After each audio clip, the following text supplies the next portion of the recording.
Magsiktayo ang lahat para sa ating panalangin. Pangunahan mo, Robilin. Sa ngalan naman ng Anak ng Espiritu Santo. Amen.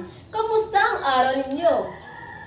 Mabuti naman kung ganon. Nagkagagalak akong marinig na kayong lahat ay mabuti. Ngayon, magkakaroon tayo ng kasunduan sa loob ng ating klase. Magbigay ng unang kasunduan. Sino makapagbigay ng unang kasunduan? Sige, ikaw, Royden. Tama. Pangalawang kasunduan, sino ang makapagbibigay? Sige, ikaw, Aljon. Tama. Pangatlong kasunduan, sino ang makapagbibigay? Jenny B. Mahusay. Aasahan ko na tutuparin ninyo ang mga kasunduan na binabanggit ng inyong mga kaklase. Maliwanag ba mga mag-aaral? Okay. Bago tayo magsisimula, ay may papakita akong larawan sa inyo.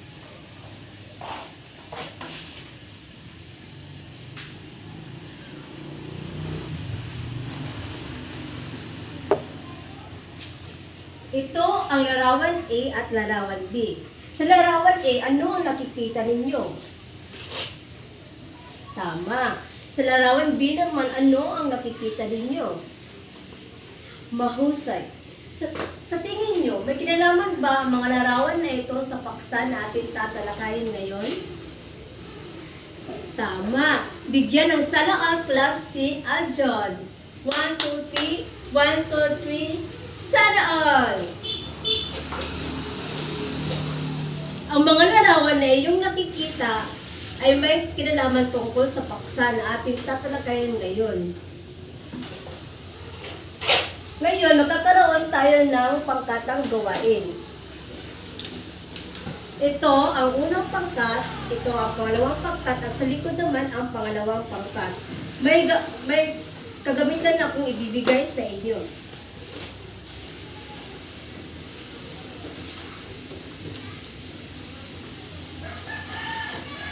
Ang gagawin niyo lang ay basahin ang panuto. Go. Basahin lahat ang panuto. Panturi.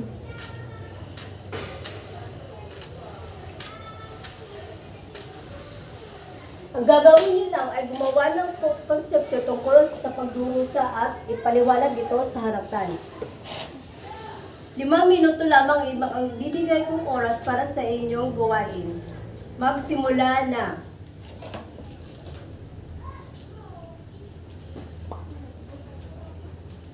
Tapos na ang 5 minuto. Kumuha ng isang leader sa bawat pangkat at iharap dito upang mapaliwanag ang konsepto na inyong nagawa.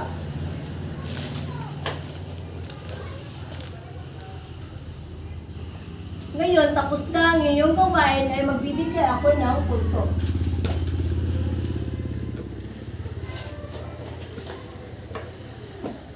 Ang unang pangkat ay nakakuha, ang unang pangkat, ang kaayusan ay 5 puntos.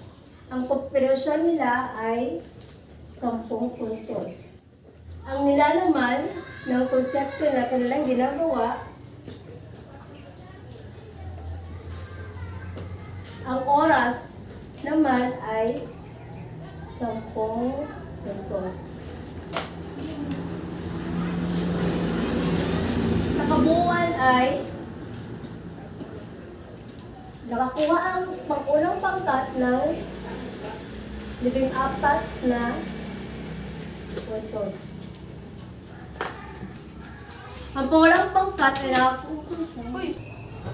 Sa kabuuan, ang unang pangkat ay nakakuha sila ng 40% ng.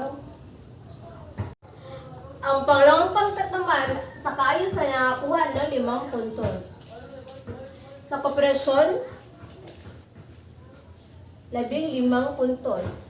Sa nila naman, 10 puntos. Sa oras, 5 puntos. Sa kabuuan,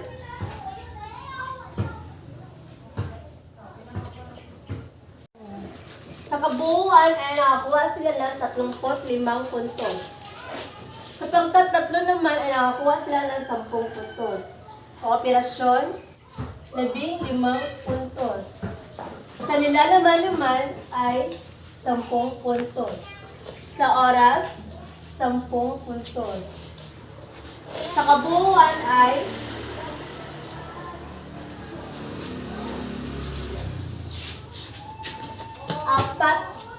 45 puntos ang kanilang nakuhang puntos. Ang nanalo, ang pangkat na nakakuha ng malaking puntos ay ang pangkat 3. Ngayon, ay palakpakan nyo ang bawat isa. Sa tingin ninyo, ano kaya ang tatalakayin natin sa araw na ito? May kinalaman ba ang mga gawain na pinapagawa ko sa inyo at ang mga larawan ay aking pinapakita? Mahusay. Bigyan ng Indonesia clap si Aljon. 1, 2, 3. 1, 2, 3. Hooray! Hooray! Hooray! Bago tayo magsisimula sa ating talakayan, ay malayunin muna akong ipapabasa sa inyo upang makamit sa ating aralin ngayon.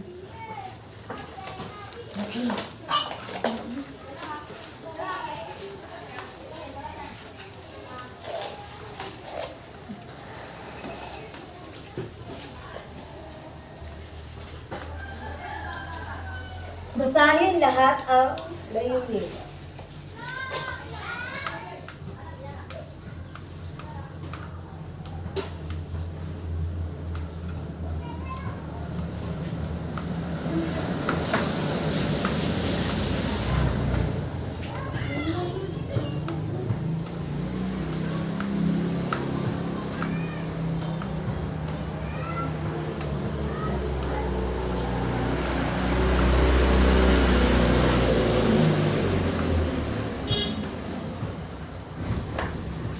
Bago natin pupuntahan ang talakayan ay magkakaroon muna tayo ng sagaban sa mga mahihirap salita na ating matatagpuan sa kabanata.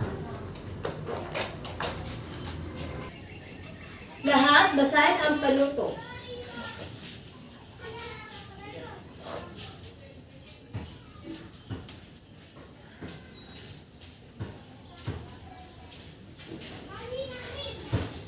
Ang gagawin niyo lang ay hanapin sa hanay B ang kasing kahulugan na salita at idikit ito sa hanay A. Ngayon, atin ang sasagutin ang bawat kasing kahulugan na mahirap na salita na mahanap sa hanay B. Sino unang makasagot sa unang tumutok? Bangga. Tama ba ang iyong sagot? Tama. Himutok.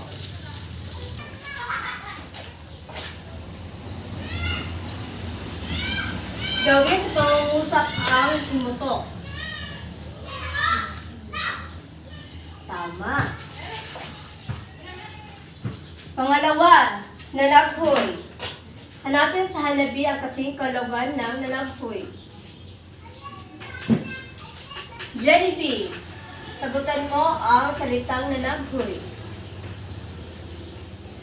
Tama ba ang iyong tinuran? Tama.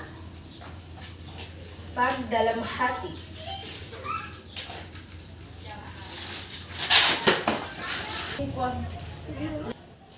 Gawin sa pangungusap ang salitang nanaghoy. Tama. Pangatlo, sino ang gustong sumagot? Kim. Ano ang salitang gerero? Saan dito sa hanay B? Tama, isang mandirigma.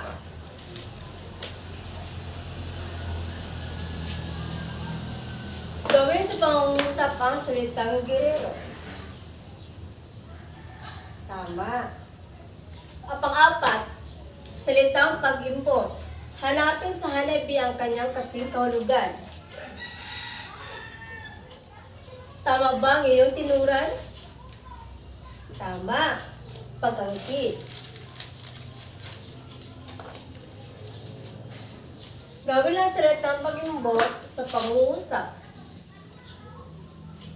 Mahusay. Panglima, gunita. Hanapin dito sa halabi ang kanyang kasing hulugan. Tama ba? Tama. Pag-alala. Gawin sa pangungusap ang salitang gunita. Tama. Ngayon, tapos na natin sagutin ang mga mahihirap na salita na makikita natin sa ating tatalakayin. Ang paksa na ating babasahin ay basahin lahat.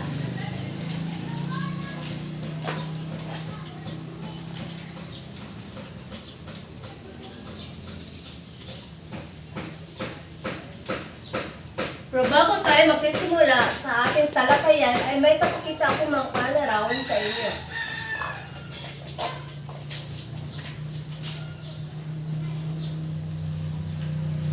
Ito ang tauhan ng Florante at Lara. Ito si Florante.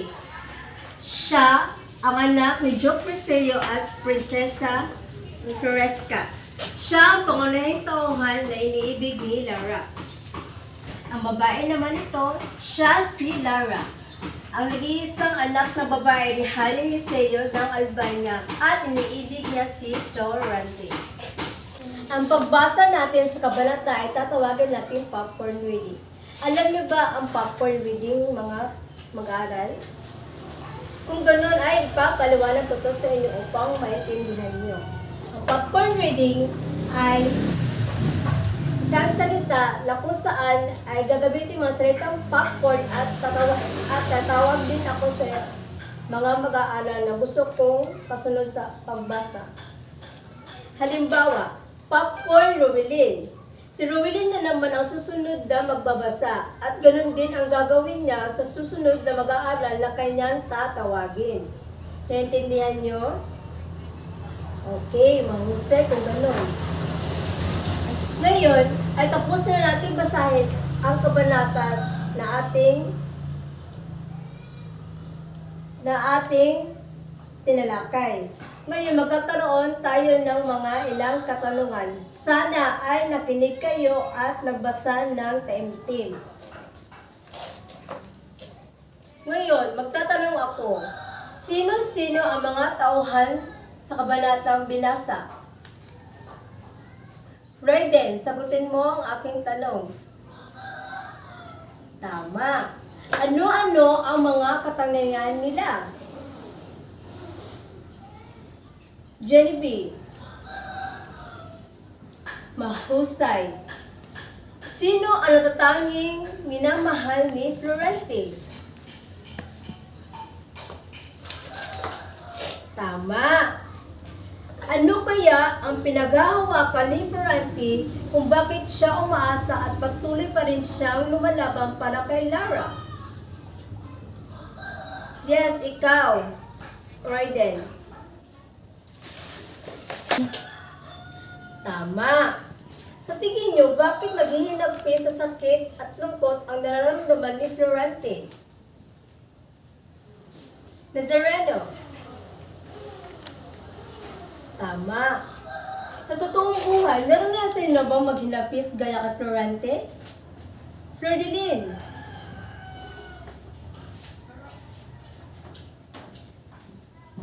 Tama. Kung gayon, kung kayo ang nasa posisyon ni Florante, ano ang gagawin ninyo?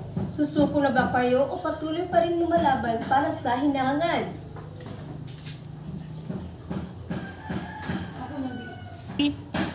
Mahusay. Ngayon ay magkakaroon tayo ng pagsasadula tungkol sa ating natalakay na kabanata. Basahin ang panuto.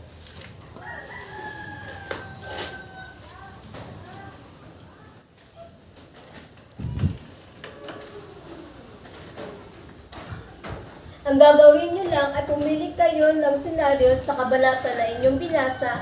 Gagawin nyo ito ng pagsasadula. kayo ng 5 minuto para pagandaan ang pagsasadala na inyong gagawin at 5 minuto din sa pagpresenta ng inyong pagsasadala sa harapan. Intindihan niyo mga mag-aral? Okay. Kung gano'n, magsimula na kayo.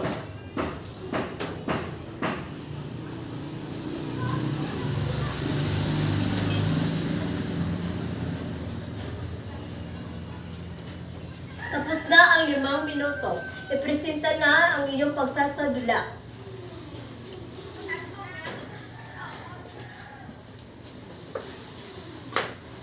Magaling! Palakpakan nyo ang bawat isa sa inyo.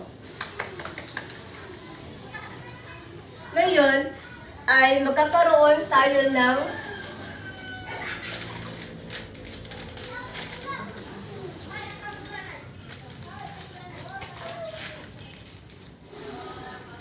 nagbibigay na ako ng puntos sa bawat grupo kung sino ang pinakamataas na puntos. Unang pangkat, kaayusan, 5 puntos. Kooperasyon, 10 puntos. Nilalaman, 10 puntos. Oras, 5 puntos. Kabuuan,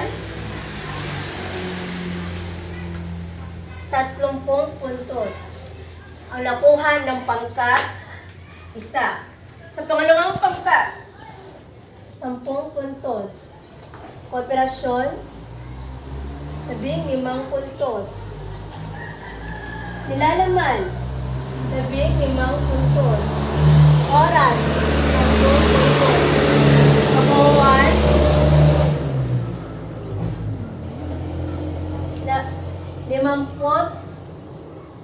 50 puntos ang nakuha sa pangkat 2. Pangkat 3 naman, kaayusan, 5 puntos. Kooperasyon, 10 puntos. Nilalaman, 10 puntos. Oras, 5 puntos. Sa kabuuan, 30 puntos ang nakuha naman sa pangkat 3. Ang pangkat na nakuha ng malaking puntos ay ang pangkat pangalawa. Palakpakan nyo ang pangkat pangalawa. Ngayon ay natapos na ang pagsasadula at pagbibigay ng puntos. Ngayon, magtatanong ako sa aral na iyong nakukuha sa ating tinalakay na kabanata. Ano ang aral na inyong nakukuha? Rio. Tama. Ano pa? Dorian. Mahusay. Ang aral na nakukuha natin sa kabanata na ating binasa ay ang bawat tao ay naglulugmok din. Pero ang bawat tao ay nagkakaroon din ng pag-asa sa buhay kung tayo ay nananalig at nagdadasal sa Diyos. Ngayon, tapos na ating magsasadala ay magkakaroon tayo ng pasulit. Kumuha ng isang tapat na papel at magkaroon tayo ng pasulit. Makinig na mabuti dahil babasahin ko lang ito. Una, sino ang dahilan ng paghihinapis ng unang tauhan? Una, sino ang dahilan ng paghihinapis ng unang tauhan?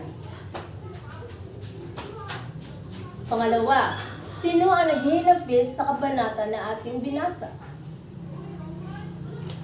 Pangatlo, sino ang nagtaksil kay Florante? 4, ano ang paksa ng ating tinalakay?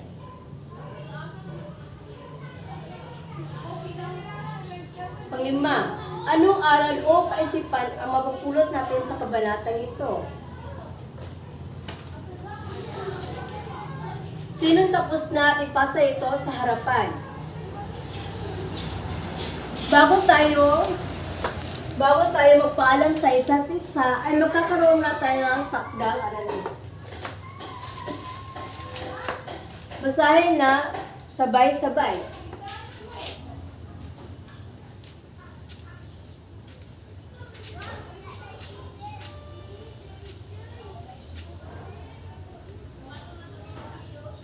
Ang gagawin nyo lang ay gumawa ng reaction papel tungkol sa kabanata na inyong binasa. Isulat naman ito sa isang pirasong buong papel at ipasa bukas sa ating muling pagkikita. Paalam mga mag-aral. Maraming salamat.